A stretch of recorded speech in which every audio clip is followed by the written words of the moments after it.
The Fox 56 Stable. Sponsored by Pocket Aces Racing.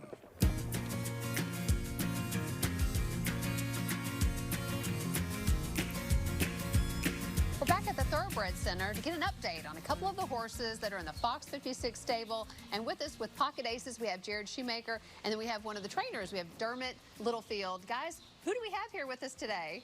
So we've got Chasing Aces here. So this is a 2-year-old filly by Independence Hall that you guys have been out to see a couple times now. Probably grown up a lot since the last time you saw her. She's really started to stretch, get taller and everything like that. So we've been real happy with the way how she's been developing physically in the recent months. So. I love her. I love the markings on her body. She's just so pretty. What's her personality like? She seems very friendly. Yeah, she's friendly. She's very, very independent. Very, like she can go out there and train by herself, train with other horses. Doesn't matter to her. She can do her speed work by herself, do it with other horses, you know. So she's an independent thinker, you know, for sure, you know, and definitely got a bit of spice in there too. Oh, sounds like you. Like me. Jared, talk to us about the pedigree of this horse. So this filly is by, as you said, Independence Hall.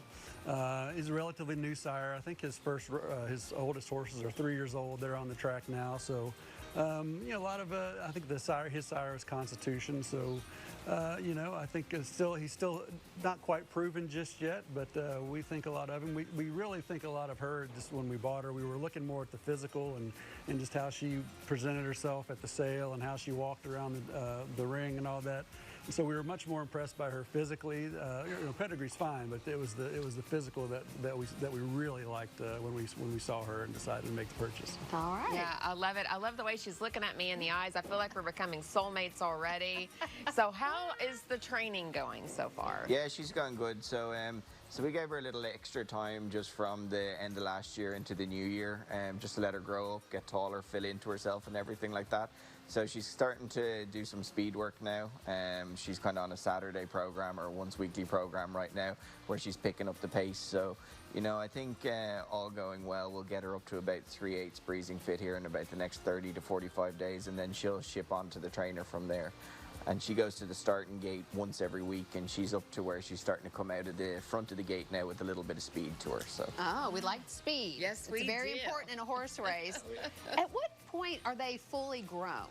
Is she fully grown? No, not yet. You know, like I'd say she's 2 now. It'll be 4 by the time that everything. So, you know, I think she'll change again through the summer months, and definitely from 2 into her 3-year-old year, she'll probably get a little bit taller again and maybe a little bit broader. So she's nowhere near the finished article yet. Okay. And that's part of the reason, you know, we're a little bit further behind on her. We always knew that she was going to be a little later to develop than maybe, you know, Jack Attack and Jezebel have been.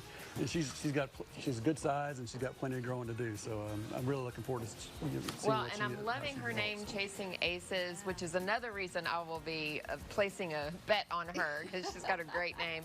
But I hear you have another one you're going to show us. We do. We're going to walk down the row here and see Magic Aces. All right. It's right down the way. Thanks, Chasing Aces. Okay, we come just down the row here at the Thoroughbred Center, and you're going to introduce us to the next horse. Who do we have here? This is Magic Aces. He's a 2-year-old colt by Good Magic, and he's a good-looking big fella. He is a big fella. Yeah. So what do you like about him particularly? Again, you know, his Good Magic is a really solid sire. You know, in his first 2 crops of babies, he had a Derby winner and he had a Belmont winner. He stands for a pretty good chunk of money, so you know, we were real happy with it. Love his breeding, love him physically, and just he's a sweet little horse. I really like him a lot.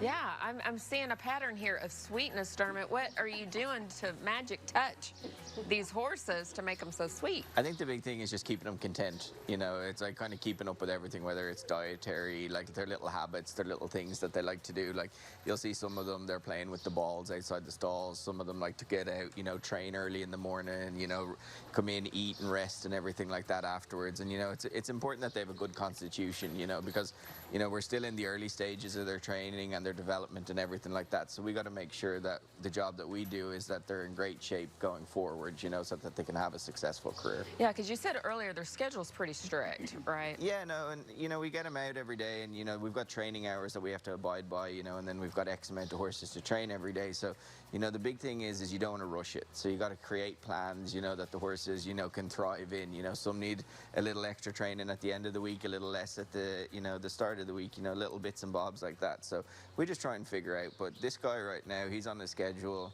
You know, like he has an easy start to the week, and he builds up as the week goes on. And you know, every Saturday or the last couple Saturdays, he's been starting to work quarter miles. So you know, like we start initially with doing little 1/8 a mile quick work with him, and then we start to build him up. So he's at a quarter now, and then the next stage will be 3/8, and goes to the gate once a week as well to do his gate schooling.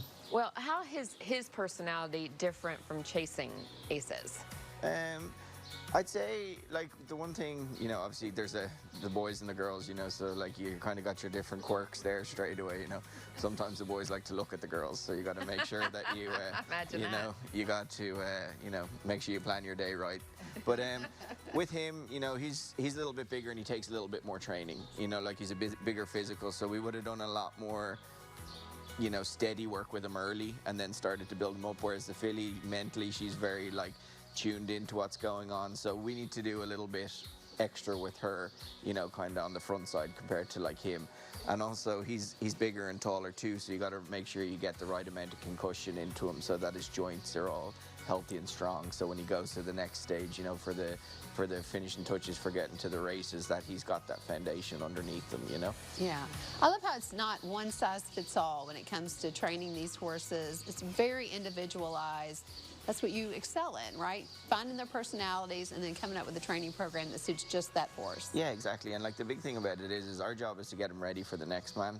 And you know, we got to figure out all their little quirks and their traits so we can pass that information along to make sure that they can, you know, live up to their full potential, you know. Yeah, because you know, once they get to the track, the trainers at the track don't have quite as long to work with them to figure out what all those quirks and everything are. So it's really important to have a good rapport with the track trainers, so when they do make that move, they can get right into it and get right down to business. And you know, Dermot obviously has a great rapport with Brendan and Ethan West, Susan Anderson, the three trainers that we use for the most part. And that you know, it's a very cohesive unit, and we all got to work well together and all be on the same page. So we've got a really good team that works great together.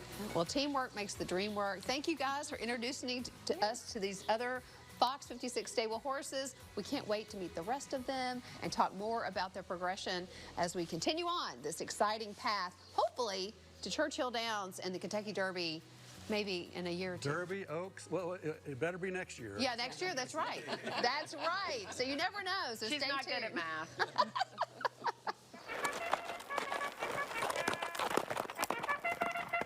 The Fox 56 Stable. Sponsored by Pocket Aces Racing. All right, and there's the information for Pocket Aces Racing.